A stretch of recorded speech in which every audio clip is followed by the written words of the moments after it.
Hello everyone, मैं doctor प्रगति गुप्ता और आज इस वीडियो में हम बात करने वाले हैं कुछ ऐसी बेसिक टिप्स के बारे में जो अस्थमा के पेशेंट्स अगर फॉलो करते हैं तो उनके एपिसोड्स कम होते चले जाते हैं, प्रिवेंशन होती चली जाती है इस बीमारी से। इसलिए ज़रूरी होता है कि अस्थमा के पेशेंट्स अपना खास ध्यान रखें कुछ चीज़ों को लेकर। हम इसमें बात करेंगे बहुत छोटी छोटी टिप्स के बारे में जो नॉर्मली एक एज अ लेमैन हमें पता होती है, बट हम कभी कभार ध्यान नहीं देते और हमें फिर भी अस्थमा के एपिसोड्स आते रहते हैं। सबसे पहले क्या सबसे ज़्यादा इम्पॉर्टेंट है, दैट इज़ जो आपके अस्थमा के एपिसोड को ट्रिगर कर रहा है ऐसे एलर्जेंस को आइडेंटिफाई करना।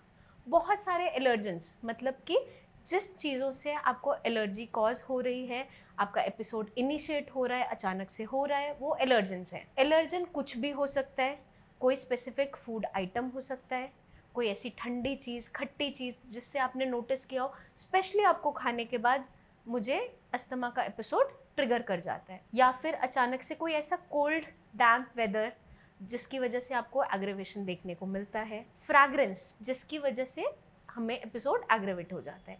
जैसे कि कभी कभार कुछ लोगों को कुछ स्पेसिफिक परफ्यूम से, फ्रेशनर से, अगरबत्ती की स्मोक से बहुत ज़्यादा एलर्जी होती है। कोई स्प्रे, वहाँ पे फ्रैग्रेंस स्प्रे किया, परफ्यूम लगाया, उससे अचानक से पेशेंट को छींकें आनी स्टार्ट हो जाती है, एकदम से रनी नोज स्टार्ट हो जाएगा, आंखें लाल होनी शुरू हो जाती है, कफिंग स्टार्ट हो जाती है, ये एपिसोड एग्रेवेशन आ जाती है।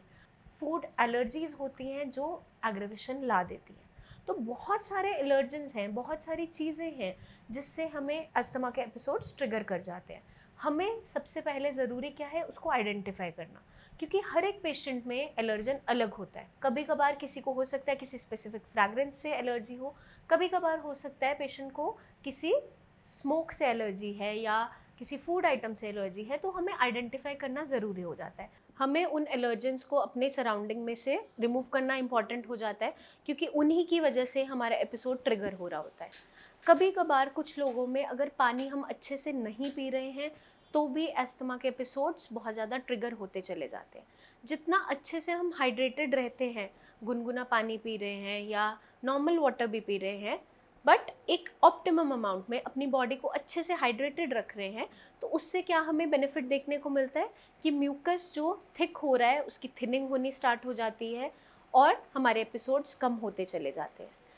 साथ के साथ हम एक और चीज़ का ध्यान रख सकते हैं कि अगर हम ऐसे एनवायरनमेंट में काम कर रहे हैं जिसको अवॉइड करना पॉसिबल नहीं है, मान लीजिए कोई ऑक्यूपेशनल हैज़ार्ड है, आप कुछ ऐसा ही काम कर रहे हैं, कुछ लोग रज़ाइयाँ बनाने का काम करते हैं, उसके अंदर कॉटन के जो बहुत फाइन पार्टिकल्स हैं आपके नोज़ के अंदर ट्रैप होते हैं, एयरवेज को ब्लॉक करते हैं और आपको अस्थमा हो सकता है, एलर्जीज़ हो सकती है। उस कंडीशन में कभी कभार कुछ लोगों के लिए अपना प्रोफेशन चेंज करना नहीं पॉसिबल होता। उस कंडीशन में हम क्या करेंगे, अपने जो हमारे नॉस्ट्रिल्स की लाइनिंग है उसको मॉइस्ट रखना बहुत ज़रूरी है। जितने भी पार्टिकल्स हैं वो हमारे एयरवे के अंदर तक ना ट्रैप हो, बाहर ही नॉस्ट्रिल्स के अराउंड वो बाहर ही रह जाएं, अंदर ना इनहेल हो। उसके लिए हम क्या करते हैं, कुछ आयुर्वेदिक ऑयल्स भी आते हैं, उनको हम नॉस्ट्रिल में अप्लाई कर सकते हैं ट्वाइस और थ्राइस अ डे। या कुछ भी नहीं है, नॉर्मल आप कोकोनट ऑयल, मस्टर्ड ऑयल या देसी घी कुछ भी लगा सकते हो, जिससे लुब्रिकेशन एक लेयर बन जाए और जो भी छोटे छोटे पार्टिकल्स हैं वो हमारे एयरवे के अंदर तक ना पहुँचे, बाहर नॉस्ट्रल्स में ही ट्रैप हो जाए। हम एक और चीज़ भी फॉलो कर सकते हैं, जब भी ऐसे एनवायरनमेंट में हम एक मास्क कैरी कर सकते हैं और मास्क हमें लगा कर रखना है ताकि डायरेक्टली हमारे नॉस्ट्रल्स, हमारा एयरवे किसी भी एलर्जन के कॉन्टैक्ट में ना आए। अगर हम इन सारी टिप्स को फॉलो करते हैं तो अपने एपिसोड्स को कम से कम करते हुए इन ट्रिगर्स से एग्रेवेशन ना आए, ये हम प्रिवेंट कर सकते हैं।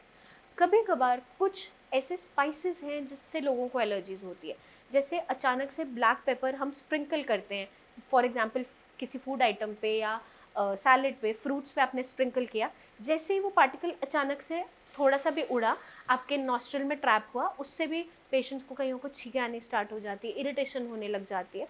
तो सबसे इम्पॉर्टेंट क्या है, उन एलर्जेंस को पहचानना, अपने ट्रिगर्स को पहचानना। हर किसी के लिए वो ट्रिगर अलग है, हर किसी बॉडी के लिए वो एलर्जन अलग है। तो अगर हम इन सारी चीज़ों को पहचान लेते हैं और अपने छोटी छोटी चीज़ों का ध्यान रखते हैं तो हम इस बीमारी से बच सकते हैं। जो अस्थमा के पेशेंट्स ऑलरेडी हैं वो अपना इन्हेलर इन हैंड ज़रूर रखें, ताकि कभी भी कोई इमरजेंसी कंडीशन क्रिएट हो तो आपके पास आपका इन्हेलर प्रेजेंट हो और किसी भी इमरजेंसी में आपको अचानक से सफ़र ना करना पड़े।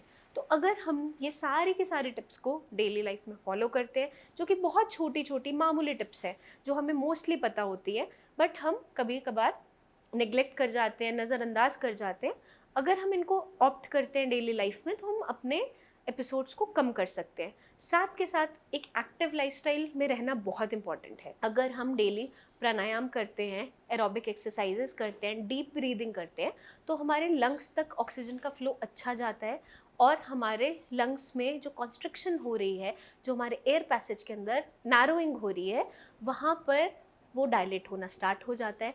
डीप ब्रीदिंग बहुत अच्छी एक्सरसाइज है आप एस्थमा पेशेंट्स के लिए। अगर हम ये डेली बेसिस पे प्रैक्टिस करते हैं, अपने एस्थमा के एपिसोड्स को कम से कम करते हुए इनको बिल्कुल प्रिवेंट कर सकते हैं। आई होप ये वीडियो आपको मदद करेगी अपने कंडीशन को समझने में, प्रिवेंट करने में।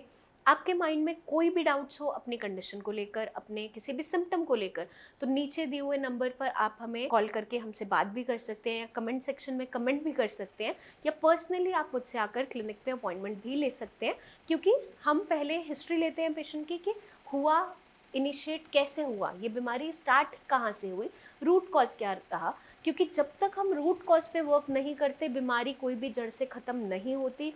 आयुर्वेद का सबसे फर्स्ट एंड फॉरमोस्ट रूल है कि जो भी लाइन ऑफ ट्रीटमेंट दिया जाए अकॉर्डिंगली हमारा रूट कॉज को रिमूव करते हुए दिया जाए। जैसा कि अस्थमा में देखा जाता है कि आपके एयर पैसेज के अंदर कॉन्स्ट्रिक्शन क्रिएट होने लगती है, नैरोइंग होने लगती है, और विद इन अ मंथ आपके एपिसोड्स के अंदर रिकवरी आनी स्टार्ट हो जाती है, चाहे आपकी बीमारी कितनी पुरानी क्यों ना हो। रिकवरी का फेज़ हर किसी का अलग अलग हो सकता है, वो डिपेंड करता है आपकी क्रॉनिसिटी ऑफ डिजीज़ के ऊपर, but basically with in a month हमें कुछ कुछ चेंजेस देखने को मिल जाते हैं।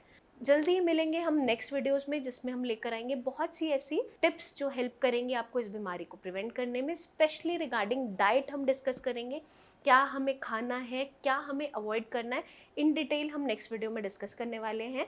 तब तक आप बने रहें हमारे चैनल पे और अपना खास ध्यान रखिए। Take care.